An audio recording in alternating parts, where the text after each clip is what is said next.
قومی عاد پر خوفناک آندھی۔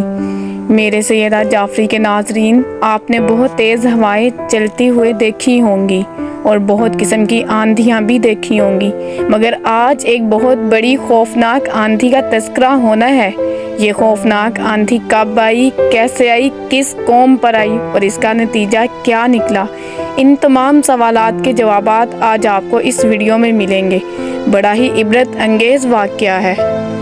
ایک ایسی قوم جس کو اپنے قد اور قامت پہ بڑا ہی ناز تھا۔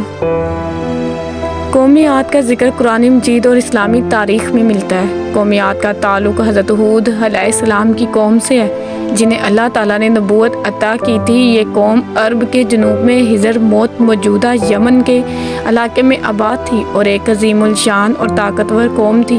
قوم عاد کا شہر احقاف کہلاتا تھا اور انہیں اللہ تعالیٰ نے بہترین طاقت، دولت اور قدرت عطا کی تھی۔ یہ لوگ بہت بلند قامت اور مضبوط جسم والے تھے اور ان کے پاس عالیشان عمارتیں اور محلات تھے۔ قومی عاد کے اعمال: قومی عاد اللہ کے نافرمان تھے اور بت پرستی میں مبتلا ہو گئے تھے۔ اللہ تعالیٰ کی دی ہوئی نعمتوں کا شکر ادا کرنے کی بجائے انہوں نے غرور اور تکبر کو اپنایا۔ ان کے سردار خود کو بہت طاقتور سمجھتے تھے اور اللہ کو بھول چکے تھے۔ حضرت ہود علیہ السلام نے انہیں اللہ کی عبادت اور توحید کی دعوت دی اور انہیں اللہ کے عذاب سے ڈرایا، مگر وہ باز نہ آئے۔ عذاب الہی: حضرت ہود علیہ السلام نے قوم کو بار بار سمجھایا، لیکن وہ لوگ حق کو ماننے کے بجائے حضرت ہود علیہ السلام کا مذاق اڑاتے تھے اور آپ کی دعوت کو جھٹلاتے تھے۔ اللہ تعالیٰ نے ان کی نافرمانی کے نتیجے میں انہیں سخت عذاب سے دوچار کیا۔ قرآن کے مطابق اللہ تعالیٰ نے ایک خوفناک آندھی بھیجی جو 7 راتیں اور 8 دن تک ان پر چلتی رہی اور اس آندھی نے پوری قوم کو تباہ و برباد کر دیا۔ اور ایک اور جگہ ذکر ہے کہ اگر بستیوں والے ایمان لاتے اور ڈرتے تو ضرور ہم ان پر آسمان اور زمین سے برکتیں کھول دیتے، مگر انہوں نے تو جھٹلایا تو ہم نے انہیں کے کیے پر گرفتار کیا۔ میرے سیدہ جعفری کے ناظرین، اس واقعے کو سن کر جہاں رب عز و جل کی طاقت اور اس کی شان و قدرت کا اندازہ ہوتا ہے، وہاں ہمیں اپنی اوقات بھی پتہ چلتی ہے۔ قومی عاد کا انجام: قومی عاد کی ہلاکت کے بعد اس علاقے میں مکمل ویرانی چھا گئی اور ان کے محلات اور باغات مٹی میں دب گئے۔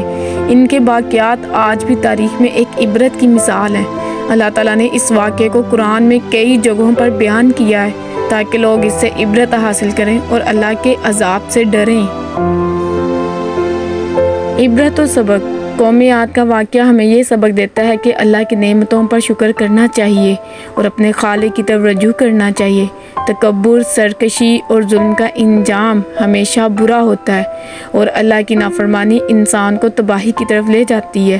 یہ واقعہ انسانوں کو یہ باور کراتا ہے کہ حقیقی طاقت اللہ کے پاس ہے اور اگر انسان اپنے خالق کی نافرمانی کرے تو اللہ اس پر عذاب نازل کر سکتا ہے، چاہے وہ کتنا ہی طاقتور کیوں نہ ہو۔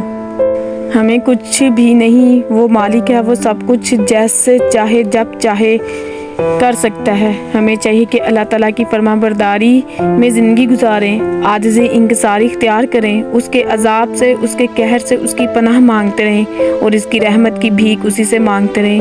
اور قرآن مجید رب کی رحمتوں کو حاصل کرنے کا بہترین ذریعہ ہے۔ خوب تلاوت قرآن کیجیے اور ترجمہ تفسیر سے پڑھیے تاکہ قرآن پاک کا فہم آپ کو نصیب ہو۔ اللہ پاک مجھے اور آپ کو قرآن پاک پڑھنے اور سمجھنے اور اس پر عمل کرنے کی توفیق عطا فرمائے۔ آمین۔